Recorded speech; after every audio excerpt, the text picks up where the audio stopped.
हर हर महादेव दोस्तों। आप सभी लोग जानते हैं कि कोह तिथि जो बहुत ही खास है और जो कि 13 जून शुक्रवार द्वितीया तिथि को पड़ रही है। और दोस्तों, इसी दिन किया जाने वाला पंडित जी द्वारा बताया गया काले तिल और हल्दी का उपाय वाले उपाय आप लोगों को जरूर करना चाहिए, क्योंकि दोस्तों यह एक ऐसा उपाय है जो हर दिन नहीं किया जाता। ज्येष्ठ महीने में जो शुक्रवार द्वितीया तिथि पड़ती है उसी दिन किया जाता है। यह दिन इतना महत्वपूर्ण होता है।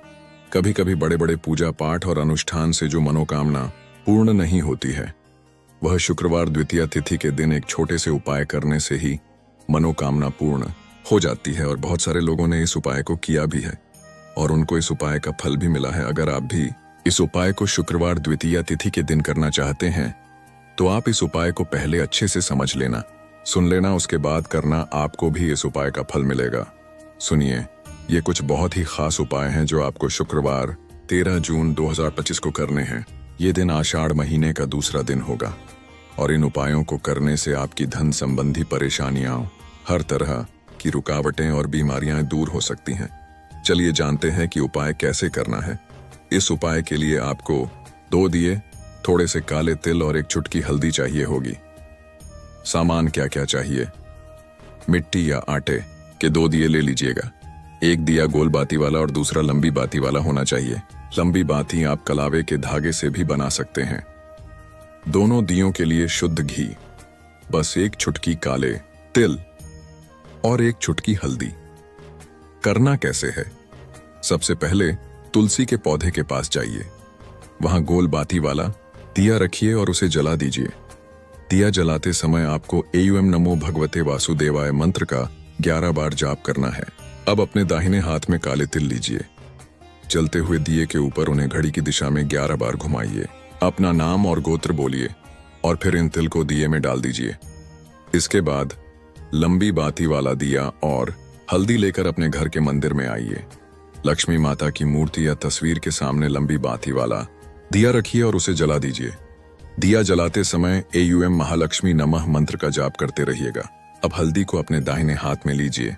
एयूएम महालक्ष्मी नमः मंत्र बोलते हुए उसे 11 बार दिए के ऊपर घड़ी की दिशा में घुमाइए और फिर हल्दी को दिए में डाल दीजिए। हरी इलायची और शहद का उपाय। इस उपाय के लिए आपको हरी इलायची, शहद और एक दिया तैयार रखना होगा। सामान क्या क्या चाहिए? 2 साबुत हरी इलायची, लगभग आधा चम्मच या उससे थोड़ा कम शहद, लाल मौली की बाती और शुद्ध घी वाला मिट्टी या आटे का एक दिया। करना कैसे है?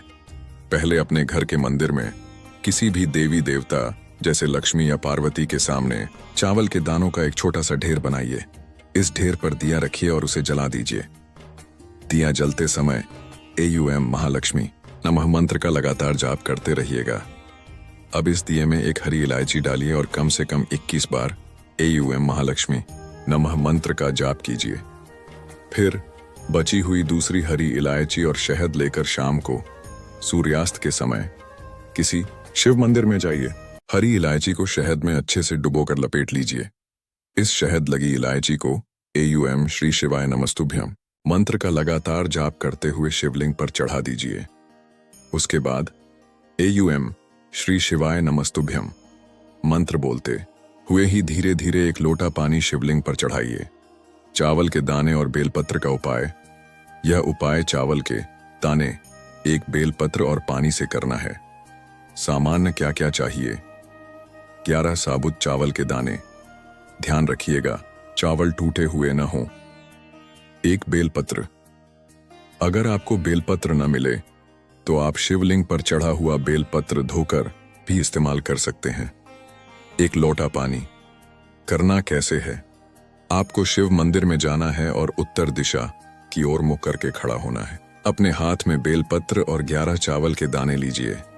अपना नाम और गोत्र बोलिए और एयूएम नमः शिवाय श्री शिवाय नमस्तुभ्यम मंत्र का लगातार जाप करते हुए उन्हें शिवलिंग पर चढ़ा दीजिए। फिर श्री शिवाय नमस्तुभ्यम मंत्र का 11 बार जाप करते हुए और अपनी इच्छा बोलते हुए धीरे धीरे लौटे का पानी शिवलिंग पर बेलपत्र और चावल के दानों के ऊपर चढ़ाइए।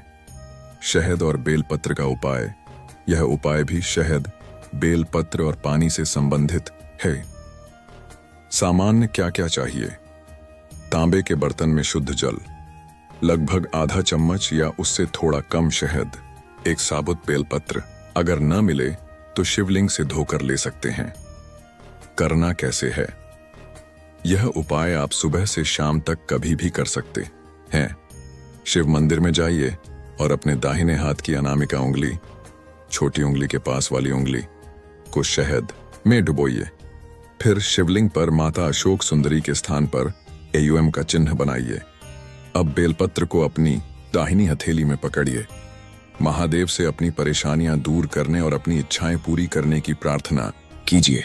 फिर बेलपत्र को आपने जो AUM का चिन्ह बनाया है उस पर इस तरह से रखिए कि बेलपत्र की चिकनी तरफ शिवलिंग को छुए और उसकी डंडी जलाधारी पानी निकलने की जगह की ओर हो। अपने पात्र से बेलपत्र के सामने वाले पत्ते पर थोड़ा सा पानी डालिए। श्री शिवाय नमस्तुभ्यम मंत्र का जाप कीजिए। फिर श्री शिवाय नमस्तुभ्यम या AUM नमः शिवाय मंत्र का कम से कम 11 बार लगातार जाप करते हुए धीरे धीरे बचा हुआ पानी शिवलिंग पर चढ़ाइए। तुलसी के पत्ते और हल्दी का उपाय। इस उपाय में आपको तुलसी के पत्ते, हल्दी का लेप और एक दिए की जरूरत होगी। सामान क्या क्या चाहिए? 3 तुलसी के पत्ते। याद रखिए, एकादशी के दिन तुलसी के पत्ते नहीं तोड़ने चाहिए। 1 चुटकी हल्दी जिसे पानी मिलाकर लेप बना लिया गया हो। शुद्ध घी और लंबी रुई की बाती वाला मिट्टी या आटे का एक दिया। करना कैसे है? सबसे पहले तुलसी के एक पत्ते पर हल्दी के लेप की एक बिंदी लगाइए। इस पत्ते को अपने घर के मंदिर में भगवान विष्णु के किसी भी स्वरूप जैसे लड्डू गोपाल, कृष्ण या राम के सामने चढ़ा दीजिए। फिर बचे हुए 2 तुलसी के पत्तों पर भी हल्दी के लेप की एक एक बिंदी लगाइए। इन दोनों पत्तों को अपने घर में अपने तुलसी के पौधे के पास चढ़ा दीजिए। इसके बाद तुलसी के पौधे के पास दिया जलाइए। ये उपाय करने से परिवार में खुशियां आती हैं, आपसी झगड़े खत्म होते हैं और हर तरह की परेशानियां दूर होती हैं। तुलसी की लकड़ी का दिया। यह उपाय खास तौर पर सूखी तुलसी की लकड़ी से बनी बाती वाले दिए के बारे में है। सामान क्या क्या चाहिए? सूखी तुलसी की लकड़ी, इसे आपको सूर्यास्त से पहले इकट्ठा कर लेना है। मिट्टी या आटे का एक दिया, शुद्ध घी, थोड़ी सी रुई। करना कैसे है? अगर आप रुई का इस्तेमाल कर रहे हैं तो उसे तुलसी की लकड़ी के चारों ओर लपेटिए और घी में भिगो दीजिए। घी में भीगी हुई तुलसी की लकड़ी रुई के साथ या बिना को दिए में रखिए। इस दिए को भगवान विष्णु के किसी भी अवतार जैसे विष्णु, राम या कृष्ण के सामने या तुलसी के पौधे के सामने जलाइए। कहा जाता है कि इस दिए को जलाने से पूरे साल आपके घर में धन की बरकत बनी रहती है। ये सभी उपाय बहुत ही सरल हैं और इन्हें श्रद्धा से करने पर आपको जरूर लाभ मिलेगा। उम्मीद है ये सारी बातें आपको अच्छे से समझ आ गई होंगी।